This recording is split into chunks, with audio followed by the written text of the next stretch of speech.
Hi, this is Dave Pokorny. I'm here with Forrest Naylor from the Mendocino Theatre Company, and we're going to talk a little bit about his journey to Mendocino.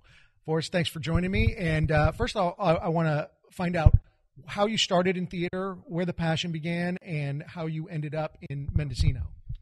Wow, how much time do you got? Well, I basically started in theater in Amsterdam, of all places. I moved to Amsterdam when I was 22, thinking I'm going to be an actor. And why go to Amsterdam to be an actor, I have no idea. At that time, I just thought, that's what I'm going to do. However, I was going about it the wrong way, because I went there thinking, okay, I'm going to get into modeling, and then afterwards, I'm going to try to get some acting gigs and what have you. I went there and I tried the whole modeling thing, and it didn't work out. I guess I was a little bit too strange looking for them. So I'd say unique is more. Yeah, that's a good word. Yeah. Interesting. Absolutely. So, needless to say, that did not pan out. And then one day, I saw an ad in a newspaper that the Mendocino Theatre Company, which was a theater company that toured around Holland performing for children, that they were looking for actors. So, naive as I was, I went in there thinking I was an actor, and I didn't really have any training behind me. I just had a lot of arrogance and confidence, I guess. And I went in there, and I said, I understand that you're looking for actors, and the director stopped and looked at me for a moment, and she said, will you come here closer to me? Like, okay. So I came closer to her, and at that time I had like these dangling moon earrings on. And she got really close, and she looked at, and she says, this means something. And I says, what? And she says, well, our name of our theater company in English, it's the Theater of the Moving Moon. And she says, so I would like to audition you. She said, if you can go home, prepare like a piece, 2 to 3 minute piece, and then come back in a couple weeks and, show me what you did. And we'll go from there. So I went home and racked my brains about what I'm going to do. I mean, mind you, I've never done anything like this before. I never wrote anything, so I had no clue. And I thought, well, you know what? I'm going to put something together. I did. I went, and 2 weeks later, and I showed up and went into a room to audition me. And I did my piece, and after it was done, she looked at me, and she's, well, I'm going to tell you, first of all, you're a hardcore amateur. And she says, you need a lot of training. And she says, I see something in you that I would like to use and to work with and to bring out.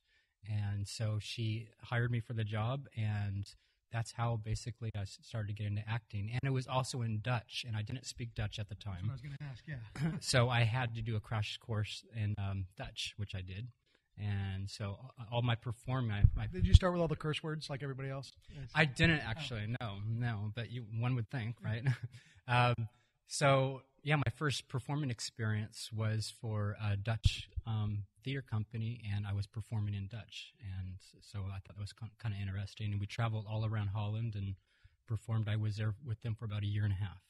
And so the piece that you performed for your audition, did you write that? Is that, yeah? And so is that where we start with the writing for you? Because I know you're a writer as well, and you have some movies and stuff like that I want to talk about as well. Yeah, that's not actually how I got into writing. What happened, how I got into writing was after being with the Musinist for a year and a half, I took a workshop by Vladimir Kofman, who is an incredible Russian director. He moved from St. Owes me $5, by the way, just so you know. He's from St. Petersburg, and he relocated to Amsterdam and started a theater company called Amsterdam Chamber Theater. And I saw that he was having a workshop for actors, and I said, okay, I need more training. So I took this workshop, and the workshop was going to be, he made it an adaptation of Crime and Punishment, and he wanted me to play Raskolnikov in it. So I got the lead role in that. We rehearsed for about 2.5 months, and then we performed it. And then after the performance, he approached me and asked me if I'd like to be a part of his theater company. And I was, woohoo! But at the time, this is a fun thing about it is I had really long dreadlocks, like past my navel.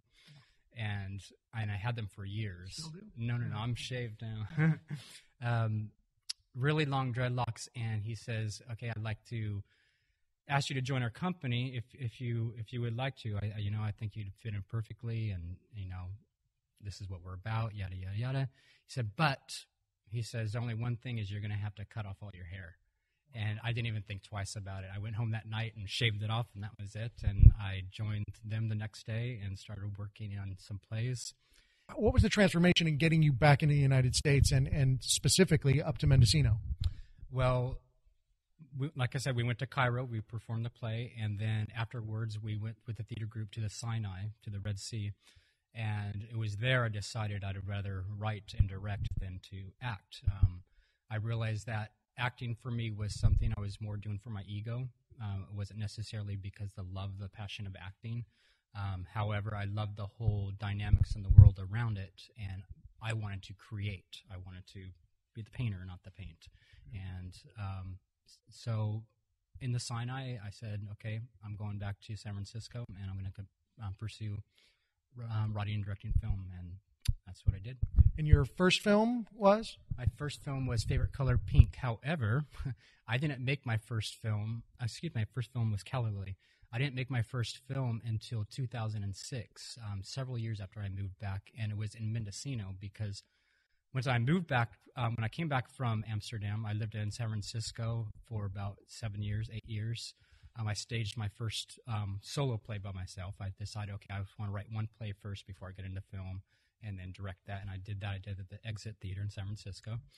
And then after that, I started writing screenplays and feature screenplays, trying to sell. And ended up moving down to L.A. to try to further my career, and then 9/11 hit, and my wife lost her job, I lost my job, and we had to end up coming up to Mendocino, and that's how I wound up in Mendocino, because we were, okay, what are we going to do? We're out of money, we don't know where to go, and my parents live in Fort Bragg, so I said, okay, let's just go to Fort Bragg and get grounded and decide where we're going to move, because no way we're going to stay in Fort Bragg. We were city kids, and we were either going to move to New York or New Orleans, but then Katrina happened, so that didn't work out. Someone was cornering you up into the 707 area code. Yeah, so I left out a very important part. I had a child at that time. So when we moved back up to Fort Bragg to get grounded and see where we're going to go, we realized, wow, this is actually a really good life for our child here. Instead of going to a playground on the cement playground, basically, he's going down to the beach, which literally he would. They go down the beach for recess, and decided this is a good life, and maybe we'll stay here, and I'll try to get my writing done here. And that's how I wrote my first short film called Calla Lily. And then Mendocino Theater came about. You're there. How big is the house in Mendocino, and how long have you been there? I've been in the theater company since September of last year, 2010. It's an 81 intimate seat theater. It's a great space. Yeah. In there. Low-hanging ceiling, but really, really quality show I saw there, too. Really good stuff. So. Yeah, no, the quality and the talent that actually lives up in Mendocino is mind-blowing, really. I mean, I was so impressed with the quality of actors that live up there. I thought I would have to cast out of L.A. or San Francisco for my own personal work, but that's not the case. There's just wonderful actors up there, and lighting designers and set designers and artists in general, who just like this little hub of artists up in Mendocino. You have an internet project happening, and I believe, if I read correctly, it's going to debut in September. Can you tell me a little about that project? Sure. It's called Sundays, and what it is, it's a dramatic series for the internet, like you would see on television, like on HBO or Showtime, but it's meant for the internet instead. And I've written the first season, which I'm currently in production on, and using a lot of local theater talent as well. And currently shooting that, and hopefully edit it over the summer and air the first episode September. There's 10 episodes a season. And then what I would like to do is try and tie the two together. What's the difference in acting for the camera as opposed to acting for the stage? I'm going to look at it from the writer or producer's point of view. What do you see that as? Many times when you're working with traditional theater actors that don't have any film experience, they tend to be forget that they're not on stage. They actually have a camera right in front of them, so they don't have to be really big in their expressions and project their voice and what have you. It's not necessary. So that's the biggest thing, is you always have to tone them down.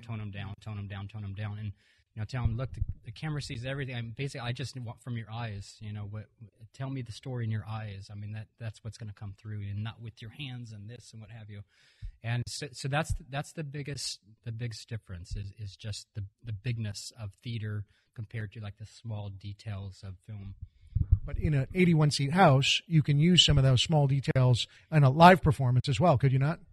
You can, not to the extent that you would in film, but yeah, I mean, you don't, it's not, obviously, the smaller the theater are, the less you have to project and make everything big. So you were able to tone it down, but still, I mean, when theater actors that get on stage, it's still big. Yeah, it's big. You got to put on the show. Yeah.